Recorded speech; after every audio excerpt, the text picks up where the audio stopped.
GST का किसी को मतलब पता है?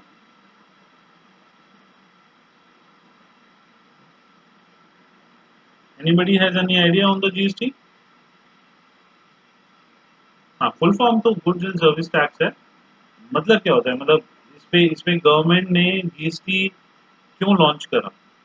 पहले भी तो बहुत सारे टाइप के टैक्स थे, तो उसमें से गवर्नमेंट ने जीएसटी क्यों लॉन्च करा?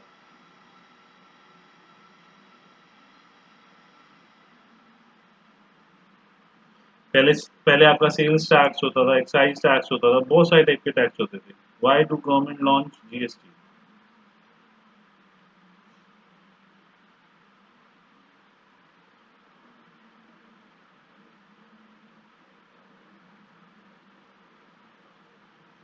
एक्चुअली पहले ना बहुत सारे तरीके के टैक्स होते थे।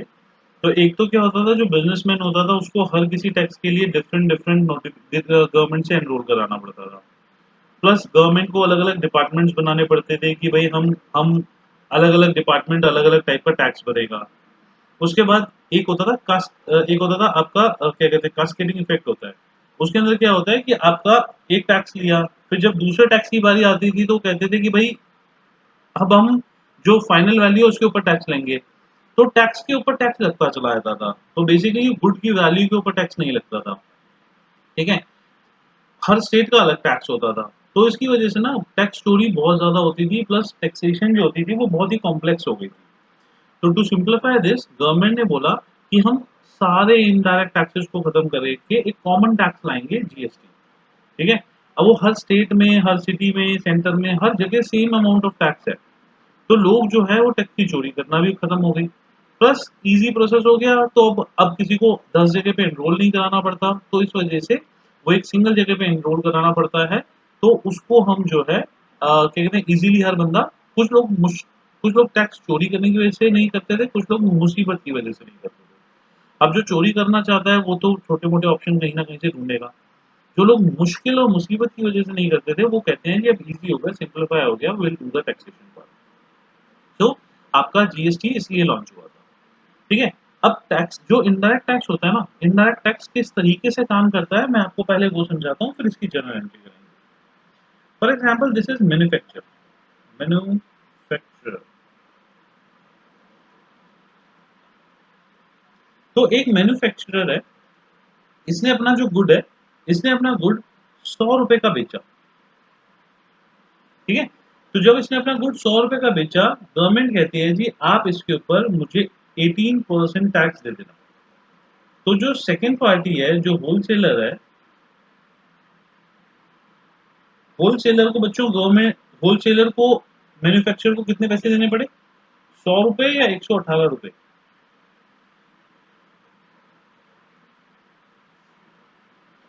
होलसेलर को, मैन्युफैक्चरर को 100 रुपीज देने पड़े या 118 देने पड़े? ठीक है। तो होलसेलर को 118 देने पड़े।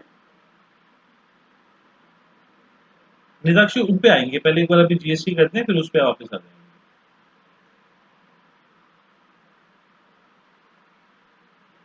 ओके। तो होलसेलर को, आपको मैन्युफैक्चरर को 118 रुपीज देने पड़े, जिसमें से 100 रुपए तो वो घर ले गया, और 18 रुपीज उसने उठा के किसको दे दिया? गवर्नमेंट को। अब गवर्नमेंट के पास कितने रुपए आ गए? 18 रुपीज आ गए।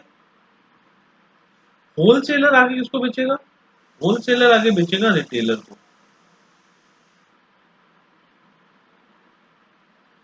वो जो रिटेलर को बेचता है, रिटेलर को कहता है जी मैं आपको ये सामान जो है आपका, ये 118 इज 100 + 18। वो कहता है जी मेरे को अपना बीच में 10 रुपीज का प्रॉफिट चाहिए, या इजी करते हैं, वो कहता है जी मुझे बीच में 50 रुपीज का प्रॉफिट चाहिए। तो उसकी अब सेलिंग प्राइस कितना हो गया? 150। प्लस वो कहता है जी गवर्नमेंट का जो टैक्स लगेगा वो टैक्स तो आपको देना ही देना पड़ेगा। ठीक है। अब गवर्नमेंट का जो टैक्स देना पड़ेगा वो टैक्स कितना देना पड़ेगा? 150 के ऊपर 18%। अभी हम मानते हैं कि 18% का जीएसटी, अभी एग्जाम्पल में हमने 18% की जीएसटी के हिसाब से लिया। तो 150 के ऊपर कितना देना पड़ेगा? 18%, दैट इज 27 रुपीज। तो रिटेलर के पास जो सामान पहुंचा, रिटेलर के पास सामान कितना पहुंचा? 177, दैट इज 150 प्लस 27। बच्चों यहां तक कोई डाउट है?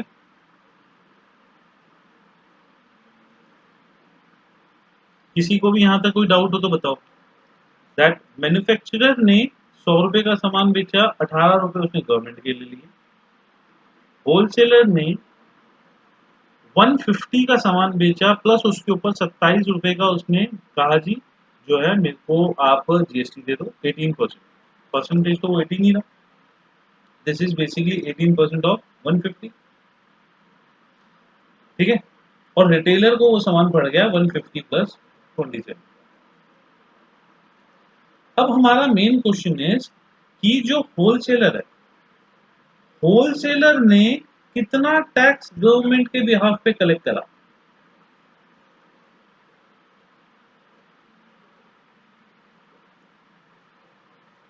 हर्ष अभी वही चीज बोल रहा हूं कि आता हूं मैं, पूरा क्वेश्चन सुनो उसके बाद देखो। आपका जो होलसेलर है उसने बेसिकली जो जीएसटी होता है, जितने भी मेरा सेलिंग प्राइस होता है उसके ऊपर 18% होता है। तो 150 के ऊपर 18% लगा 27 रुपीज।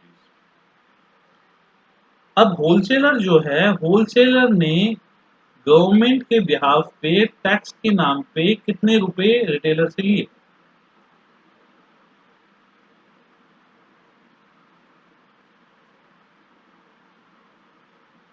बच्चों क्वेश्चन इज कि होलसेलर ने कितने रुपए टैक्स के नाम के, जीएसटी के नाम के रिटेलर से लिए? 27 रुपीज। ये भी सबको क्लियर है? 27 रुपीज में से वो ऑलरेडी कितना दे चुका है? तो सिर्फ जो उसने प्रॉफिट लगाया 50 रुपए, उसके ऊपर ही तो एडिशनल वो एक्स्ट्रा देगा।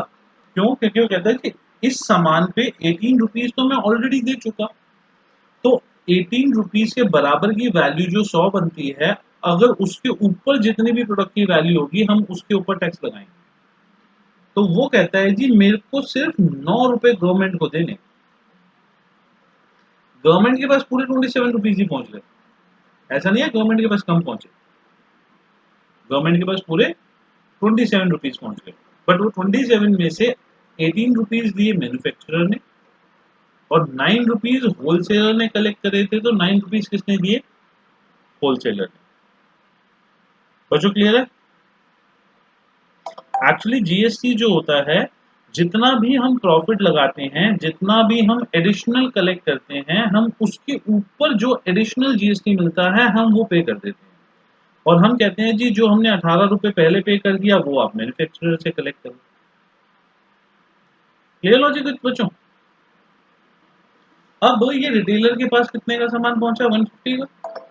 रिटेलर कहता है जी मैं तो इस सामान को 250 का बेचूंगा। तो गवर्नमेंट कहती है ठीक है कोई प्रॉब्लम नहीं, तो आप 250 के ऊपर ही 18% का टैक्स दे दो। तो ये सामान कितने का हो गया? 295 का। क्योंकि गवर्नमेंट को तो टैक्सेशन से मतलब है 18%, कि आप जितने का भी बेचो उसके ऊपर 18%। ठीक है। अब रिटेलर ने पहले से कितना दे रखा है टैक्स?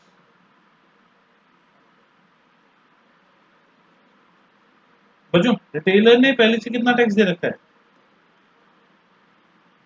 मेरा क्वेश्चन है रिटेलर ने पहले से कितना टैक्स दे रखा है? 27। एंड आपका उसने कलेक्ट कितना किया? 45। तो जो उसने पहले से दे रखा है और जो उसने एक्स्ट्रा कलेक्ट करा, तो गवर्नमेंट कहती है जी डिफरेंस अमाउंट आप हमें पे कर दो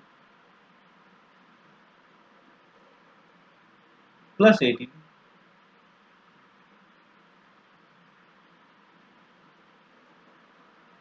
गवर्नमेंट के पास तो टोटल 45 पहुंचना चाहिए था, गवर्नमेंट के पास टोटल 45 पहुंच गया। बट इस केस में 18 रुपीज देने की जिम्मेदारी आई, पहले वाले 18 देने की जिम्मेदारी आई मैन्युफैक्चरर की, सेकंड 9 रुपए देने की जिम्मेदारी आई होलसेलर की, एंड थर्ड 18 रुपीज देने की जो जिम्मेदारी है वो आई रिटेलर की।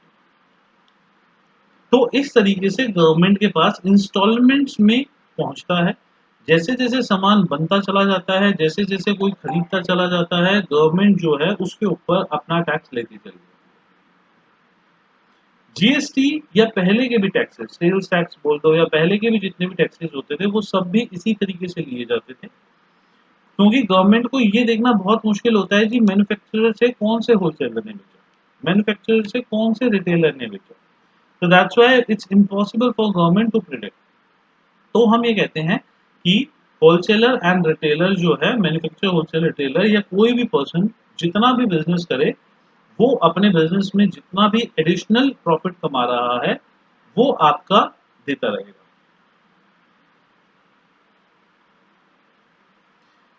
नहीं हर्ष, रिटेलर को 45 नहीं भरने चाहिए थे। देखो उसने 27 तो पहले ही गवर्नमेंट को दे दिए ना। जिस टाइम पे उसने परचेज करा था उसका अगर आप देखो तो 150 प्लस 27 पे करे थे उसने, तो उसने 27 तो गवर्नमेंट को पहले ही दे दिए थे। तो अब पूरे के पूरे 45 थोड़ी देगा वो कहेगा कि 27 रुपए मैं आपको पहले ही दे चुका हूँ, 45 रुपीज में मैं बेच रहा हूँ, तो जो बचा वो मेरा आपका एक्स्ट्रा कलेक्शन है, वो एक्स्ट्रा कलेक्शन मैंने आपको दे दिया। क्योंकि गवर्नमेंट उसको बोलती है कि भाई तुम भी तो कुछ बेचोगे, तो तुम्हें 27, तुमने कॉस्ट टू कॉस्ट पे भी बेचा, तो भी 27 रुपए तो तुमको प्रॉफिट हुआ ही, तो 27 रुपए तो कलेक्ट करोगी ना। अगर तुम 150 का भी बेच दोगे मान लो, तो भी 27 तो कलेक्ट करोगे ही ना। तो उस टाइम पे कुछ मत देना, तुम जितना प्रॉफिट में बेचते जाओगे उतना मुझे देते जाओ। क्योंकि मैन्युफैक्चरर को नहीं पता कि होलसेलर कितना प्रॉफिट पे बेचेगा, होलसेलर को नहीं पता कि रिटेलर कितना प्रॉफिट पे बेचेगा, रिटेलर को आगे ये नहीं पता कि कोई बंदा मेरे से ले आके आगे और बेचेगा नहीं बेचेगा। तो हर बंदा अपने बाद प्रॉफिट का अपनी जो वो है उस पर डील करता है। और जो जीएसटी का सीक्वेंस समझ में आया।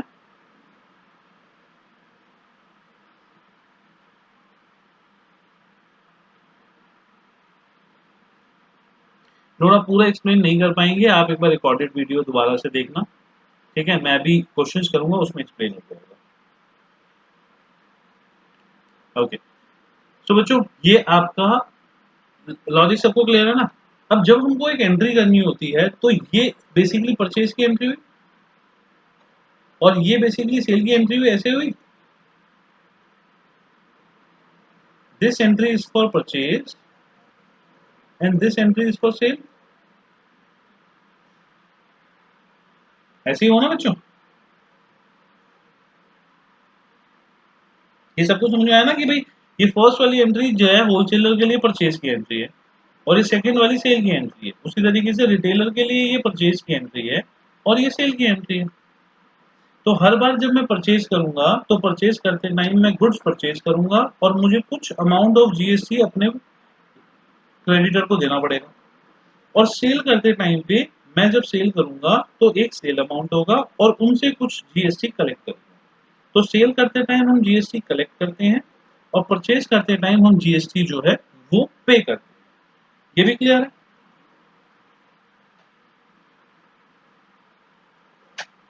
तो जो प्लीज थोड़ा सा मेरे को थोड़ा सा फास्ट रिस्पॉन्स दो आप लोग। परचेज करते टाइम हम जीएसटी पे करते हैं और आपका सेल करते टाइम जीएसटी कलेक्ट करते हैं और जितना एक्स्ट्रा जीएसटी हमने कलेक्ट करा उसको गवर्नमेंट को पे ऑफ कर देते हैं। ठीक है, ओके। अब हम इसकी एक बार जर्नल एंट्री पे आते हैं। ओके, अब हम बोलते हैं कि होलसेलर जो है, होलसेलर की परचेज की एंट्री, होलसेलर ने purchase 100 INR goods at 18% GST. आपके सामने स्टेटमेंट आई कि हमने 100 INR का जो गुड था वो 18% जीएसटी पे परचेज करा। ठीक है, ओके। अब जब हमने 18% जीएसटी पे करा तो पैसे आए हैं या गए हैं जब परचेज करा था? कुछ पैसे आए या गए? गए। तो सबसे पहले तो टू कैश होगा, नॉर्मल एंट्री क्या होती है? परचेज टू कैश या परचेज टू क्रेडिटर, कुछ भी हो सकती है। इन दोनों में से एक होगी ना बच्चों, या तो परचेज टू कैश हो जाएगी या परचेज टू क्रेडिटर हो जाएगी। ओके, अब गुड्स कितने की वैल्यू के थे?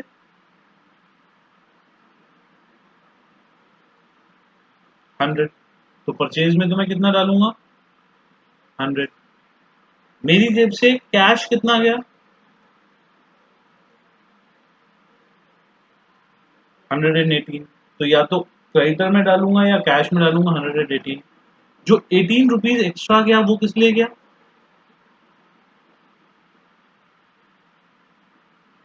तो जब मैंने किसी को एडवांस में जीएसटी दे दिया, तो एडवांस में दिया हुआ मेरा एसेट हो गया, लाइबिलिटी हो गया?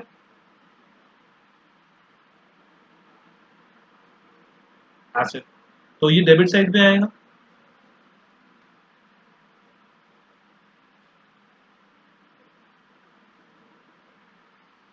निताक्षी बेटा लाइबिलिटी नहीं हुआ, एसेट हुआ ना, हमने किसी को एडवांस में दे दिया तो,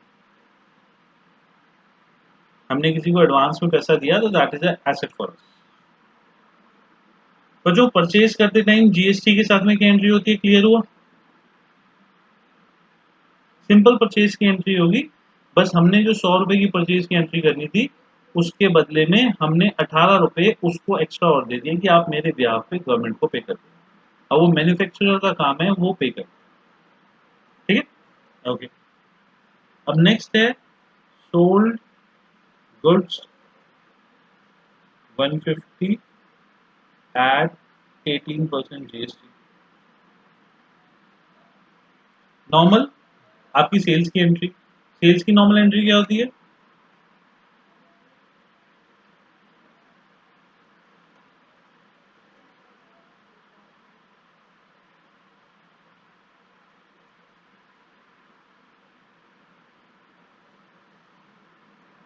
कैश, मतलब उधार कैश में बेचा तो कैश और उधार में बेचा तो डेटर। कैश या debtor account debit to sales, यही होता है। ठीक है, ओके। अब मेरे पास एक्चुअली गुड्स कितनी वैल्यू के गए हैं?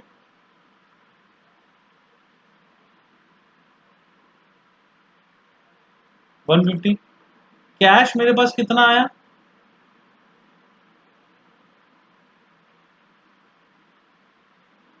150 प्लस 18% इज 177। ओके, जो मेरे पास एक्स्ट्रा 27 रुपीज आए हैं, ये एक्स्ट्रा 27 रुपीज मेरे हैं या मैंने गवर्नमेंट के बिहाफ पे लिए हैं? ये एक्स्ट्रा 27 रुपीज मेरे हैं या गवर्नमेंट के बिहाफ पे मैंने लिए हुए हैं? गवर्नमेंट के बिहाफ पे लिए हैं। तो गवर्नमेंट के बिहाफ पे लिए हैं तो ये मेरी लाइबिलिटी हो गया। बेसिकली इट्स माई लाइबिलिटी कि मुझे इससे पैसे लेके गवर्नमेंट को देने हैं। तो हम डाल देंगे टू जीएसटी।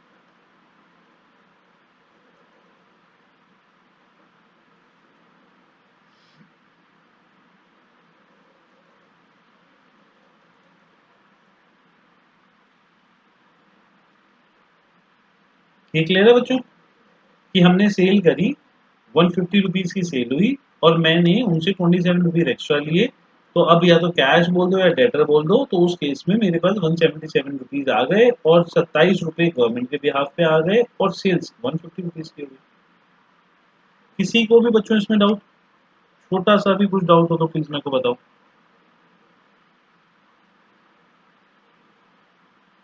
हर्ष, हमने कलेक्ट कितने करें? 27 रुपीज कलेक्ट करें या 9 रुपए कलेक्ट करें?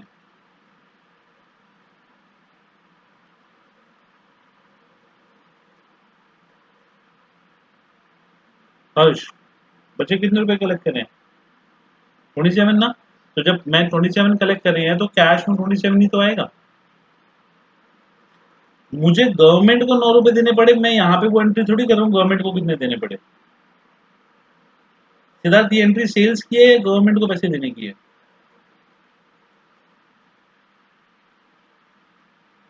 तो सेल्स की एंट्री में हमको 9 रुपए से क्या मतलब?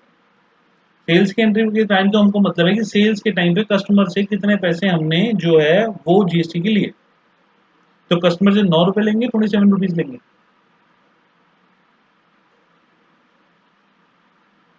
इसलिए 27 आया। क्लियर बच्चों ये?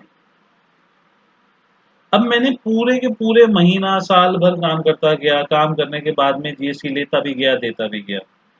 अब मैं बैठता हूँ गवर्नमेंट के साथ, अब मैं गवर्नमेंट से कहता हूँ कि सर जितनी भी डेबिट की एंट्रीज है ये मैंने सब कुछ आपको पे कर रखा है एडवांस में, ठीक है, और जितनी भी क्रेडिट की एंट्रीज हैं ये सारा का सारा मैंने कलेक्ट कर रखा है आपके बिहाफ पे। यही मतलब हो गया, जितनी भी आपकी जीएसटी में एंट्रीज डेबिट में हैं वो सारा का सारा मैंने आपको एडवांस पे करा हुआ है, और जितनी भी जीएसटी में क्रेडिट की एंट्रीज है वो सारा का सारा मैंने आपके बिहाफ पे कलेक्ट करा हुआ है। इसमें बच्चों कोई डाउट?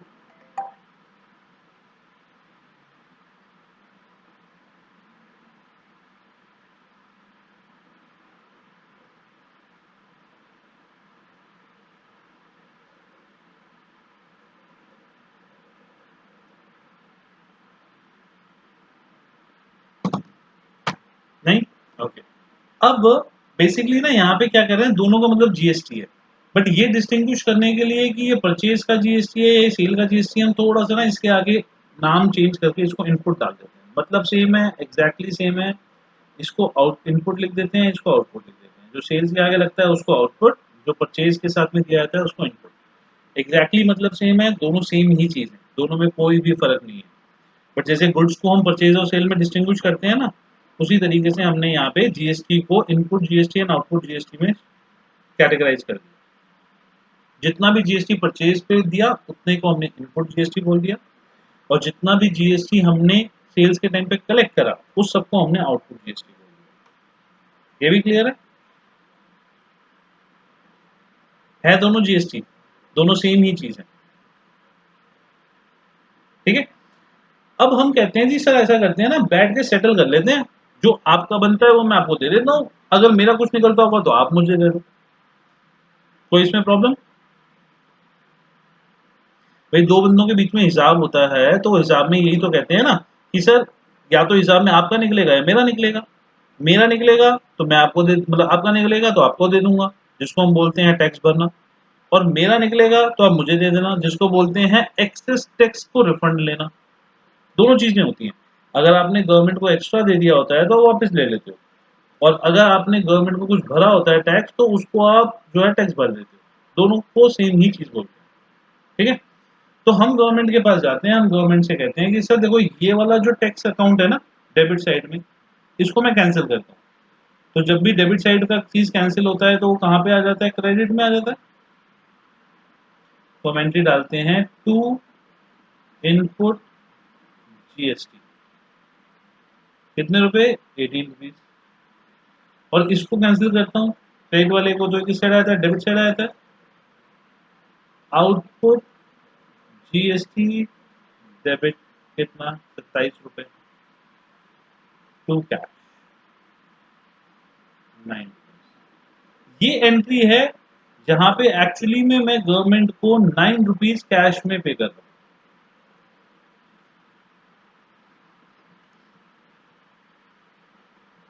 ये मैं महीने के, 3 महीने के या साल के आखिरी में बैठता हूँ, जितनी भी हमारी सेल से कलेक्शन है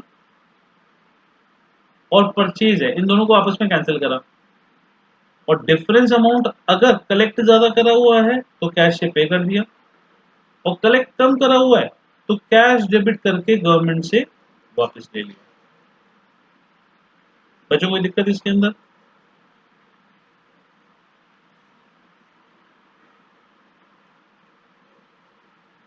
ये एंट्री हमारी मंथ के एंड में, ईयर के एंड में होती है, हर बार नहीं होती। इसमें अगर 500 बार आउटपुट जीएसटी आया है तो सबका कंबाइन लिख लेंगे, और 500 बार इनपुट जीएसटी आया है तो सबका कंबाइन लिख लेंगे। प्लस माइनस जो होगा या तो पे कर देंगे या रिसीव कर देंगे। निदाक्षी जब भी कोई अकाउंट कैंसिल होता है ना, तो इन दैट केस जैसे हमारे बुक्स में लाइबिलिटी है, अब लाइबिलिटी कैंसिल होगी तो डेबिट साइड पे ही तो आएगी, और ये ऊपर एसेट था, एसेट कैंसिल होगा तो क्रेडिट साइड पे आएगा। तो जब मैंने यहाँ पे ओपन किया था, लोगों से कलेक्ट किया था, तो इट बिकम्स अ लाइबिलिटी। यहाँ पे मैं उस लाइबिलिटी को आपस में कैंसिल कर दूं एसेट के साथ। बच्चों क्लियर? कोई भी इसमें क्वेश्चन पूछना है, किसी के दिमाग में कोई क्वेश्चन चल रहा हो तो आप पूछो मुझसे।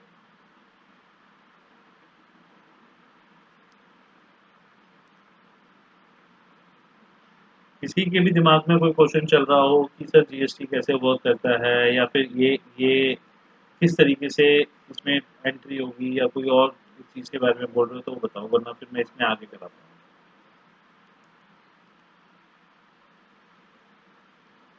कुणाल, बच्चे ये देखो ना, आप ये मान के चलो कि 18 रुपीज जो थे आपको मुझे देने हैं, और ये 27 रुपीज मुझे आपको देने हैं।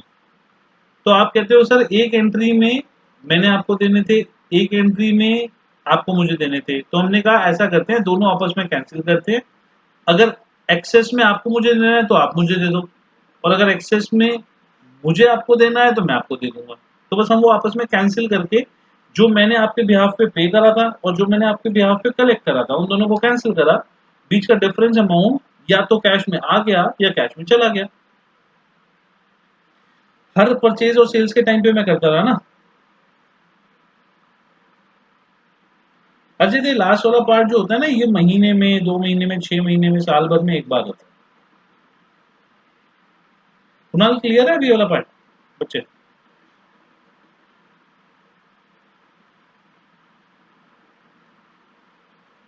ओके बच्चों, और किसी को कोई डाउट?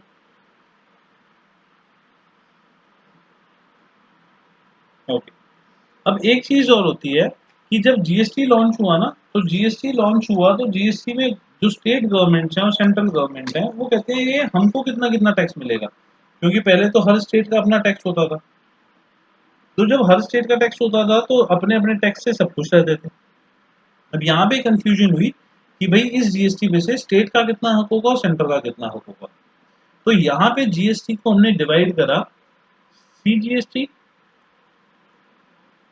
SGST and IGST. हमने 3 तरीके के जीएसटी में डिवाइड कर दिया। अब गवर्नमेंट कहती है कि अगर आप दिल्ली का सामान दिल्ली में ही बेचते हो, ठीक है, दिल्ली का सामान दिल्ली में ही बेचते हो, तो आप इसके ऊपर सीजीएसटी एंड एसजीएसटी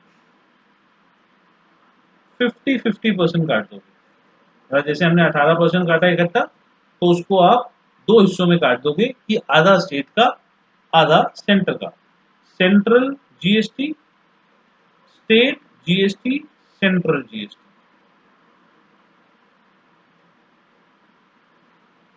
ठीक है, तो सेंटर एंड स्टेट ये हो गया कि जी आधा पैसा स्टेट को मिल जाएगा, आधा पैसा सेंटर को मिल जाएगा। जब भी एक ही स्टेट में, विद इन अ स्टेट, जब भी आपकी सेल होगी गुड्स की या सर्विसेज की, अगर आपकी जो सेल है वो एक स्टेट से डिफरेंट स्टेट के बीच में हो रही है, तब वो कहते हैं जी आपको सेंटर और स्टेट भी, भाई उसमें दो स्टेट आ गई ना, अब दो स्टेट आ गई तो किस किसको दोगे? ठीक है, तो आधा किसका होगा, आधा किसका होगा, दो आई, तीन आई, चार आई, बहुत सारी स्टेट्स आ सकती हैं। वो कहते हैं उस केस में आप आईजीएसटी काट दो।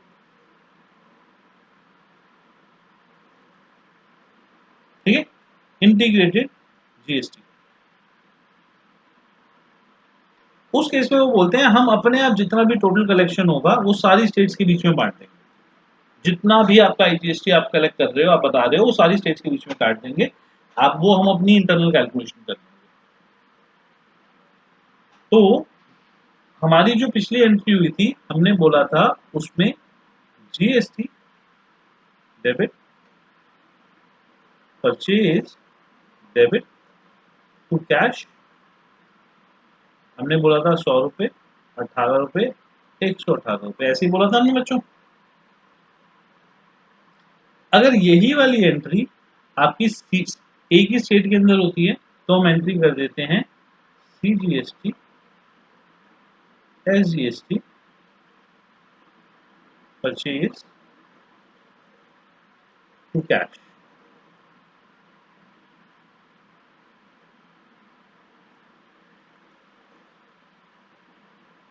और यही एंट्री अगर आपकी इंटर स्टेट होती है तो हम कर देते हैं IGST, purchase to cash.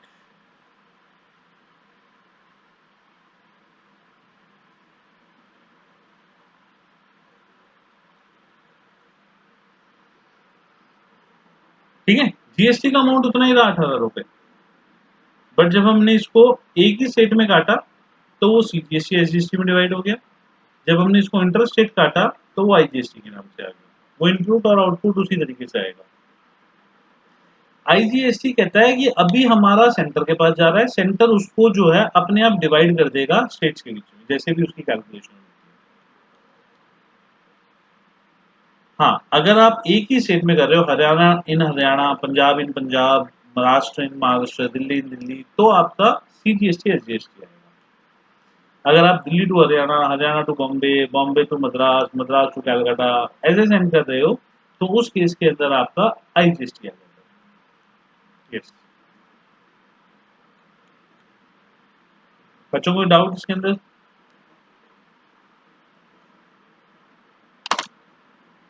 Okay. सो आपकी बुक में जो आपने मेरे को लास्ट पेज भेजा था ना, हाँ इसने भेजा था मेरे को, लास्ट पेज भेजा था प्रगति ने। प्रगति एक बार उसके अगले वाला पेज और भेज देना।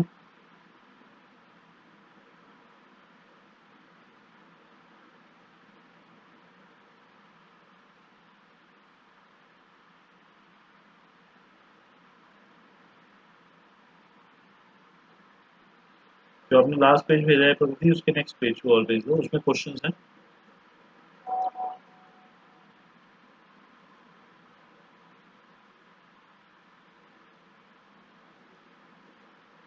नेक्स्ट वाला, और इसमें क्वेश्चन नहीं है, जिसमें क्वेश्चन हो आईजीएसटी एसजीएसटी के क्वेश्चन हो ना, वो वाला।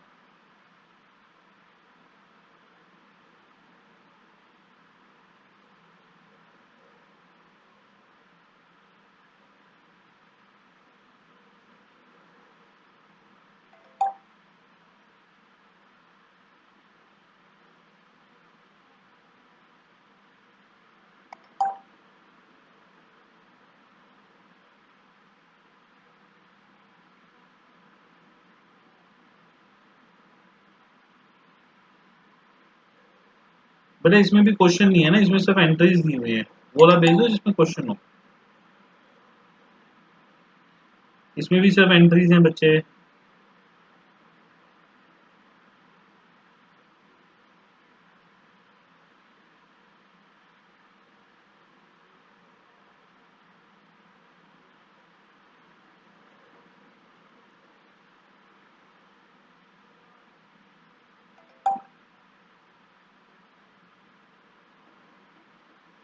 प्रगति बच्चे थोड़ा देख के भेज दो, इसमें भी बेटा एंट्रीज ही हैं, इसमें भी क्वेश्चन नहीं है। एक इलस्ट्रेशन का जो फुल क्वेश्चन हो ना वो वाला भेज दो, कोई और भेज दो या तो।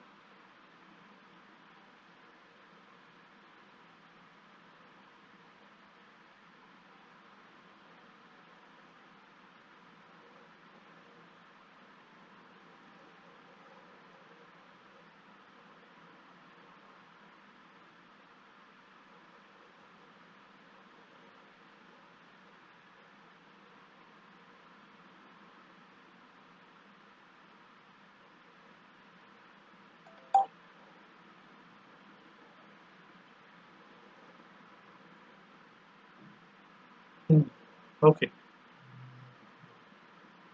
सो गाइज एक एक मैं क्वेश्चन आपके ग्रुप में भेज रहा हूँ।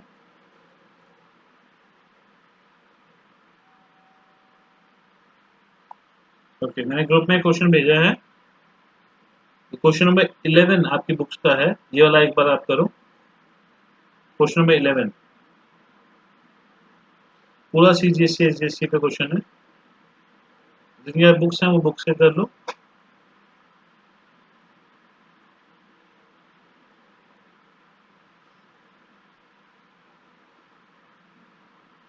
क्वेश्चन नंबर 11, पेज नंबर है ये बच्चे, मेरे पास पेज नंबर नहीं है, पेज नंबर 8.72, 8.72।